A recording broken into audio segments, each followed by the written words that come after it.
What's up? Good morning mga idol. Panibagong video na naman tayo ngayon. So, ito yung buhay tourist driver. Alas 2:30 ng umaga, tayo ay nasa kalsada na at meron tayong pipick upin dun sa may norte mga idol, sa Maya. So, nandito pa tayo sa tulay ng Lapu-Lapu, paakyat pa lang. Estimated natin na darating tayo doon since 2:30, 3, 4, 5, mga 5:30, ganyan mga idol. Time check muna tayo mga idol. 4:04 na ng umaga. Bali nandito na tayo sa may Tabugon area. Norte na rin ito. Bali papunta na tayo ng Bugo. So babalikan ko kayo mga idol. Let's go. So welcome to Maya mga idol. Nandito na tayo at time check muna tayo ngayon. 5:24 ng umaga. Nakarating na tayo ng Maya Port, kung saan dito natin pipick upin ang ating guest na galing dun sa may Malapas Kuwa. So ano pang hinintay natin mga idol? Hintayin ko na. Let's go! Guys, our guest today is now at the car. Mr. Max. You're Mr. Max, right? Yes. Yeah, at the back. That's Mr. Max.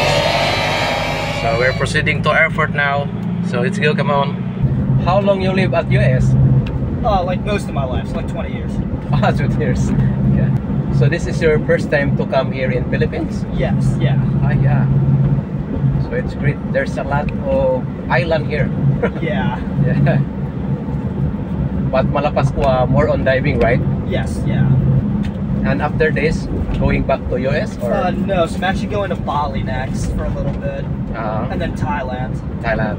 It's like going some Asia. At ito na nga mga idol, nandito na tayo sa may Mandawi.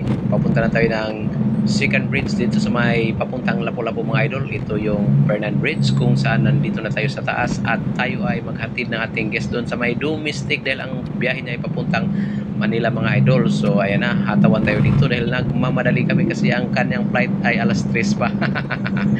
Naisahan ko kayo dyan mga idol. So matagal pa siya maghintay dahil ang aga pa naman namin dumating, mga alas 10 pa lang mga idol. So nandito na kami sa may papasok ng airport. Ayan mga idol, kung nagustuhan yung ating video ngayong araw, papalo naman si Kuya Eugene, isang tourist driver dito sa Cebu, and then share and like nyo na rin parang makita ng iba.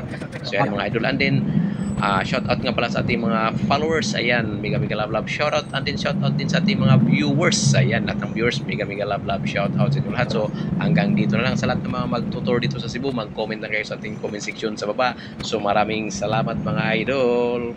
So hanggang dito lang ng video. Babu.